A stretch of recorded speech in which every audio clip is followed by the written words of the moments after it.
ಕತೆಗೂಚಿ YouTube ಚಾನಲ್ಗೆ ಎಲ್ಲರಿಗೂ ಸ್ವಾಗತ. ಕಥೆಯ ಹೆಸರು ತೋಳ ಮತ್ತು ಸಿಂಹ. ಒಂದು ಕಾಡಿನಲ್ಲಿ ದುಂದುಬಿ ಎಂಬ ಒಂದು ತೋಳವಿತ್ತು. ಅದರ ತಂದೆ ತಾಯಿ ಬಂಧು ಬಳಗ ಎಲ್ಲ ಅದೇ ಕಾಡಿನಲ್ಲಿ ವಾಸ ಮಾಡುತ್ತಿದ್ದವು. ಒಂದು ದಿನ ದುಂದುಬಿ ತನ್ನ ಗುಂಪಿನಿಂದ ಬೇರೆಯಾಗಿ ಕಾಡಿನಲ್ಲಿ ಬಹು ದೂರ ಹೋಯಿತು. ಅದು ಎಂದೂ ನೋಡಿರದ ಬೆಟ್ಟ, ಗುಡ್ಡ, ನದಿ, ಕಣಿವೆಗಳನ್ನು ಅಂದು ನೋಡಿತು. ಕಡೆಗೆ ಅದಕ್ಕೆ ದಿಕ್ಕು ತಪ್ಪಿ ಒಂದು ಸಿಂಹದ ಗುಹೆಯೊಳಗೆ ಹೋಯಿತು. ಆ ಗುಹೆಯಲ್ಲಿ ಪ್ರಳಯಾಂತಕ ಎಂಬ ಒಂದು ಸಿಂಹ ವಾಸವಾಗಿತ್ತು. ಕೆಲವು ದಿನಗಳಿಂದ ಆ ಸಿಂಹಕ್ಕೆ ಆರೋಗ್ಯ ಸರಿಯಿಲ್ಲದೆ ಬಿದ್ದಲ್ಲೇ ಬಿದ್ದುಕೊಂಡಿತ್ತು. ಆಹಾರ ನೀರು ಯಾವುದೂ ಇಲ್ಲದೆ ಅದು ಸೊರಗಿ ಹೋಗಿತ್ತು. ದುಂದುಬಿ ಆ ಸಿಂಹವನ್ನು ನೋಡಿ, ಮೃಗರಾಜ, ಏನಾಯಿತು? ನಿನ್ನ ಈ ಅವಸ್ಥೆಯನ್ನು ನನ್ನಿಂದ ನೋಡಲಾಗುತ್ತಿಲ್ಲ ಎಂದು ಮರುಕದಿಂದ ಕೇಳಿತು. ಸಿಂಹಕ್ಕೆ ಅಲುಗಾಡಲು ಶಕ್ತಿ ಇರಲಿಲ್ಲ. ಅದು ನರಳುತ್ತಾ, ನನಗೆ ಆರೋಗ್ಯ ಸರಿಯಿಲ್ಲ. ನನ್ನ ಬಂಧು ಬಳಗ ನನ್ನಿಂದ ದೂರವಾಗಿದ್ದಾರೆ. ನಿಶ್ಶಕ್ತಿಯಿಂದ ಏನೂ ಮಾಡಲು ಆಗುತ್ತಿಲ್ಲ. ನನಗಾಗಿ ಏನಾದರೂ ಆಹಾರ ಮತ್ತು ನೀರನ್ನು ತಂದುಕೊಡುತ್ತೀಯಾ ಎಂದು ಅತ್ಯಂತ ದೀನತೆಯಿಂದ ಕೇಳಿಕೊಂಡಿತು. ಅದನ್ನು ಕೇಳಿ ತೋಳ, ಕೇಳಿ ನೀನು ಸಿಂಹ.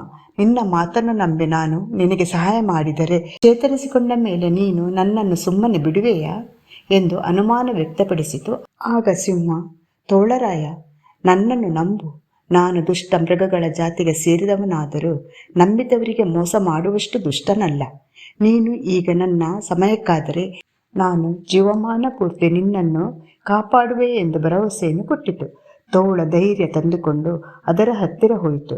ಆದರೂ ಸಿಂಹ ಏನೂ ಮಾಡದೆ ಸುಮ್ಮನೆ ಮಲಗಿತ್ತು. ನಿಜವಾಗಿಯೂ ಸಿಂಹಕ್ಕೆ ಯಾವುದೋ ರೋಗ ತಗುಲಿದೆ ಎಂದು ಬಗೆದ ತೋಳ, ಈಗ ಬರುತ್ತೇನೆ ಎಂದು ಸಿಂಹಕ್ಕೆ ಹೇಳಿ ಕಾಡಿಗೆ ಹೋಯಿತು. ಅಲ್ಲಿ ಯಾವುದೋ ಒಂದು ಪ್ರಾಣಿ ತಿಂದು ಮಿಕ್ಕಿದ್ದ ಮಾಂಸವಿತ್ತು. ಅದನ್ನು ಬಾಯಿಯಿಂದ ಕಚ್ಚಿಕೊಂಡು ಸಿಂಹದ ಗುಹೆಗೆ ಬಂತು. ಆಹಾರವನ್ನು ನೋಡಿ ಸಿಂಹಕ್ಕೆ ಹೋದ ಜೀವ ಮರಳಿ ಬಂದಂತಾಯಿತು. ಹಳಸಿದ ಮಾಂಸವಾದರೂ ಅದನ್ನೇ ಮಹಾಭೋಜನವೆಂದುಕೊಂಡು ತಿಂದಿತು. ತೋಳ ಕಾಡಿನಲ್ಲಿ ಬಿದ್ದಿದ್ದು ಯಾವುದೋ ಒಂದು ತಲೆಬುರುಡೆಯಲ್ಲಿದ್ದ ನೀರನ್ನು ತಂದು ಸಿಂಹಕ್ಕೆ ಕೊಟ್ಟಿತು.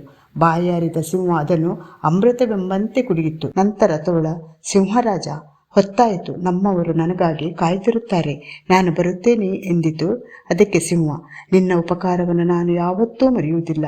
ಆಗಾಗ ಬರುತ್ತಿರು. ಇಂದಿನಿಂದ ನಾನು ನೀನು ಸ್ನೇಹಿತರು ಎಂದು ಹೇಳಿತು. ಆಗಲಿ, ಬರುತ್ತಿರುತ್ತೇನೆ ಎಂದು ಹೇಳಿದ ತೋಳ ತನ್ನವರನ್ನು ಹುಡುಕಿಕೊಂಡು ಹೊರಟಿತು. ಎಷ್ಟೋ ಸಮಯವಾದ ಮೇಲೆ ಅದಕ್ಕೆ ಅದರ ಬಳಗದವರು ಇರುವ ಜಾಗ ಸಿಕ್ಕಿತು. ಅದು ಸಂತೋಷದಿಂದ ಅವರನ್ನು ಕೂಡಿಕೊಂಡು, ಇಂದು ನಾನು ಈ ಕಾಡಿನಲ್ಲಿ ಒಂದು ರೋಗಿಷ್ಠ ಸಿಂಹವನ್ನು ಕಂಡೆ. ಅದು ನಿತ್ರಾಣದಿಂದ ಬಳಲೆ ಶವದಂತೆ ನೆಲದ ಮೇಲೆ ಬಿದ್ದುಕೊಂಡಿತು. ನಾನು ಅದಕ್ಕೆ ಆಹಾರ ಮತ್ತು ನೀರನ್ನು ತೆಗೆದುಕೊಂಡು ಹೋಗಿ ಕೊಟ್ಟೆ. ಅದು ನನ್ನ ಉಪಕಾರವನ್ನು ಸ್ಮರಿಸಿಕೊಂಡು ನನ್ನನ್ನು ತನ್ನ ಸ್ನೇಹಿತನನ್ನಾಗಿ ಮಾಡಿಕೊಂಡಿದೆ. ಇನ್ನು ಮೇಲೆ ನಾನು ಅದನ್ನು ದಿನಾ ನೋಡಲು ಹೋಗುತ್ತೇನೆ ಎಂದಿತು. ಅದನ್ನು ಕೇಳುವಂತೆ ಹಿರಿಯ ತೋಳ, ದುಂದುಬಿ, ನೀನಿನ್ನೂ ಚಿಕ್ಕವನು, ನಿನಗೇನೂ ತಿಳಿಯುವುದಿಲ್ಲ. ಬಳಲಿರುವುದರಿಂದ ಸಿಂಹ ಹಾಗೆ ಮಾತಾಡಿದೆ. ನಾಳೆ ಚೇತರಿಸಿಕೊಂಡ ಮೇಲೆ ನಿನ್ನನ್ನು ಕೊಂದು ತಿನ್ನುತ್ತದೆ. ನನ್ನನ್ನು ಕೇಳಿದರೆ ನೀನು ಪುನಃ ಅಲ್ಲಿಗೆ ಹೋಗುವುದು ಬೇಡ ಎಂದಿತು. ಅದಕ್ಕೆ ದುಂದುಬಿ, ಈ ಸಿಂಹ ಇತರ ಸಿಂಹಗಳಂತಲ್ಲ. ಅದರ ಮಾತಿನಲ್ಲಿ ಎಷ್ಟೊಂದು ನಯವಿತ್ತು ಗೊತ್ತಾ ಎಂದಿತು. ಅದಕ್ಕೆ ಹಿರಿಯ ತೋಳ, ನೀನು ಅದರ ಮಾತಿನ ಮೋಡಿಗೆ ಸಿಲುಕಿರುವೆ. ಅದರ ನಿಜವಾದ ಬುದ್ಧಿ ಹೋಗುತ್ತಾ ಹೋಗುತ್ತಾ ನಿನಗೆ ತಿಳಿಯುತ್ತದೆ. ಒಂದು ಮಾತು ಮಾತ್ರ ನೆನಪಿನಲ್ಲಿಟ್ಕೋ, ನಾವು ನಮಗೆ ಸಮಾನರಾದವರ ಸ್ನೇಹವನ್ನು ಮಾತ್ರ ಮಾಡಬೇಕು. ಇಲ್ಲದಿದ್ದರೆ ಅಪಾಯ ಕಟ್ಟಿಟ್ಟ ಬುತ್ತಿ ಎಂದಿತು. ಆದರೆ ದುಂದುಬಿ ಅದರ ಮಾತನ್ನು ಒಪ್ಪಿಕೊಳ್ಳಲಿಲ್ಲ. ದಿನಾವು ಸಿಂಹದ ಗುಹೆಗೆ ಹೋಗಿ ಅದರ ಯೋಗಕ್ಷೇಮವನ್ನು ವಿಚಾರಿಸಿ ಅದಕ್ಕೆ ಆಹಾರವನ್ನು ಕೊಟ್ಟು ಬರುತ್ತಿತ್ತು. ಕೆಲವೇ ದಿನಗಳಲ್ಲಿ ಸಿಂಹ ಚೇತರಿಸಿಕೊಂಡು ಎದ್ದು ನಿಧಾನವಾಗಿ ಓಡಾಡತೊಡಗಿತು. ಆದರೂ ತೋಳ ಅದಕ್ಕೆ ಆಹಾರವನ್ನು ತಂದುಕೊಡುವುದನ್ನು ನಿಲ್ಲಿಸಲಿಲ್ಲ. ಸಿಂಹ ಪೂರ್ಣವಾಗಿ ಚೇತರಿಸಿಕೊಂಡ ಮೇಲೆ, ಗೆಳೆಯ, ಇನ್ನು ನನಗಾಗಿ ನೀನು ಆಹಾರವನ್ನು ತರುವುದು ಬೇಡ. ನಾನೇ ಬೇಟೆಯಾಡಿ ನಿನಗೆ ಆಹಾರವನ್ನು ತಂದುಕೊಡುತ್ತೇನೆ ಎಂದಿತು. ಹಾಗೆ ಆಗಲಿ ಎಂದು ತೋಳ ಅಂದಿನಿಂದ ಆಹಾರವನ್ನು ತಂದು ಕೊಡುವುದನ್ನು ನಿಲ್ಲಿಸಿತು. ಮೊದಮೊದಲು ಸಿಂಹ ಮೊಲ ಮೊದಲಾದ ಚಿಕ್ಕ ಚಿಕ್ಕ ಪ್ರಾಣಿಗಳನ್ನು ಬೇಟೆಯಾಡಿತು. ಆದರೆ ಅದರಲ್ಲಿ ತೋಳಕ್ಕೆ ಸರಿಯಾಗಿ ಅರ್ಧ ಪಾಲು ಕೊಟ್ಟಿತು. ಸಿಂಹಕ್ಕೆ ಆಹಾರ ಸ್ವಲ್ಪ ಕಡಿಮೆಯಾದರೂ ತೋಳಕ್ಕೆ ಆ ಆಹಾರ ಸಿಗುತ್ತಿತ್ತು. ಹೀಗೆ ಬಹಳ ದಿನ ನಡೆಯಿತು. ಏನೂ ಶ್ರಮವಿಲ್ಲದೆ ಆಹಾರ ಸಿಗುತ್ತಿದ್ದುದರಿಂದ ತೋಳ ತಿಂದು ತಿಂದು ಕೊಬ್ಬಿ ಗೂಳಿಯಂತಾಯಿತು. ದಿನ ಕ್ರಮೇಣ ಸಿಂಹ ದೊಡ್ಡ ದೊಡ್ಡ ಪ್ರಾಣಿಗಳನ್ನು ಬೇಟೆಯಾಡತೊಡಗಿತು. ಅದಕ್ಕೆ ಆಹಾರ ಕಡಿಮೆಯಾಗುತ್ತಿರುವುದರಿಂದ ತೋಳಕ್ಕೆ ಕಾಲು ಭಾಗವನ್ನು ಕೊಟ್ಟು ಮುಕ್ಕಾಲು ಭಾಗವನ್ನು ತಾನು ತಿನ್ನುತ್ತಿತ್ತು. ಅದನ್ನು ಕಂಡು ತೋಳಕ್ಕೆ ಕೋಪ ಬಂದಿತು. ಪ್ರಾರಂಭದಲ್ಲಿ ಸಮಾನವಾಗಿ ಆಹಾರವನ್ನು ಹಂಚುತ್ತಿದ್ದ ಸಿಂಹ ಹೀಗೆ ತನಗೆ ಮೋಸ ಮಾಡುತ್ತಿದೆ ಅಂದುಕೊಂಡಿತ್ತು. ದೊಡ್ಡ ಪ್ರಾಣಿಯ ಮಾಂಸದಲ್ಲಿ ಅರ್ಧದಷ್ಟು ಕೊಟ್ಟರೆ ತನ್ನಿಂದ ತಿನ್ನಲಾಗದು ಎಂದು ಅದಕ್ಕೆ ಗೊತ್ತಿದ್ದರೂ ಅದು ತನ್ನ ಪಾಲಿನ ಮಾಂಸವನ್ನು ಸಿಂಹಕ್ಕೆ ಬಿಟ್ಟುಕೊಡಲು ಇಷ್ಟಪಡಲಿಲ್ಲ. ಒಂದು ದಿನ ಸಿಂಹರಾಜ, ಈಗೀಗ ನೀನು ನನ್ನನ್ನು ಕಡೆಗಣಿಸುತ್ತಿರುವೆ. ಅಂದಿನ ನಮ್ಮ ಸ್ನೇಹವನ್ನು ಜ್ಞಾಪಕ ಮಾಡಿಕೊ ಎಂದಿತು. ಸಿಂಹಕ್ಕೆ ಅದರ ಮಾತು ಅರ್ಥವಾಗಲಿಲ್ಲ.